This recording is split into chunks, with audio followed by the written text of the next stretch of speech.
At happy Sunday mga tropa, samahan nyo akong pumunta sa boundary ng Oman. Let's go! Gear up and ready to ride! Pupuntahan nga pala natin ang isang lugar dito kung saan madalas puntahan pag winter time na mga tao. At bago tayo magdire-diretso doon, dadaan muna tayo sa aking paboritong inuman ng chai. Ang chai ang pambansang inumin ng taga Dubai. At nakadalawang parata at itlog na pala ako dyan, hindi ko nalang pinakita. Kasi gutom na gutom ako kasi hindi ako kumain kagabi. At pupuntahan natin ang bulbundukin ng Hadjar kung saan naroon ang nagtataasang bundok sa Arabian Peninsula na nasasakupan ng silangang parte ng UAE at hilagang parte ng bansang Oman. At yung mga taga-Oman na gustong mamasyal dito ay libre naman kahit hindi na sila dumaan ng national border. Pasok na sila. At may mga pasyalan din sa Oman kung galing ka sa Dubai o kung saan mang parte ng UAE, pwede ka na rin hindi dumaan ng border kasi libre ka rin naman doon. Give and take lang, ika nga, di ba? At ito na nga ang makasaysayang Hatta Dam na may layong 1.5 oras mula sa Dubai. At syempre nga medyo taglamig ngayon kaya ang hilig ng mga tao ay umakyat ng mga bulubundukin. At siguro nagtataka kayo dahil walang mga puno ang mga bundok dito. Dahil ang kwento ng mga bundok na to million years ago ay galing sila sa ocean crust at sedimentary rock. Ang ocean crust ay manipis na bahagi ng mundo kung saan matatagpuan sa ilalim ng karagatan at binubuo ng siksik na igneous rock. At habang nasisiksik ang layer ng mundo na yon ay unti-unting umaalsa sila sa sahig ng karagatan. At kaya nagkaroon ng ganitong rock formation o bulubundukin ng Hadjar. So ang ibig sabihin nung araw million years ago na nakalubog to sa buong karagatan. Ang mga bundok na to ay pinatatag na rin ng iba't ibang klase ng mineral. At malaking tulong dito ang sinag ng araw, ang sobrang init na klima. At kaya pala ang mga tipak nito ay parang magma ng bulkan. Kaya pala wala kang makikita kahit isang halaman at punong kahoy na nakatanim. At sa tinagal-tagal ko dito ngayon ko lang naiintindihan ng lahat. Kundi pa ako nagbasa-basa at nag-research. Pero anyway, ang ganda rin ng history pala. Yun,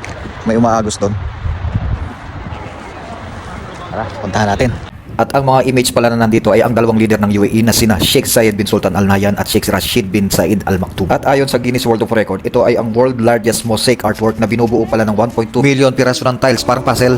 Aba, parang nadadagdagan ng kaalaman ko sa pagbabasa. At yun na nga, hindi ko na naikot ang buong lugar pero naiinip na ako kaya umuwi na ako. Pero bago yan, naisipan ko munang magpagas dito kay Bossing.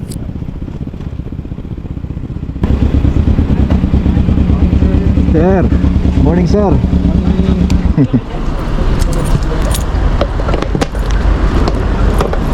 Sir, full ha? Full, super. Hindi, ano lang, special lang. Ayaw pa yata ang tinakbo niya. Oo, Dubai. Sakit lang naman takang cream Sa niya. bagay, oo. Wala pa yun sigurong 20. Kagas niya lang siguro kanina. Hindi, may bawas na siya kanina. Oo. Hindi Lagi ko- pa naman ng petrol station dito. Oo, kaya nga. Pero meron pa naman pagbalik, meron pa. Meron pa yan. Okay na siguro yan? Okay na po. Oo.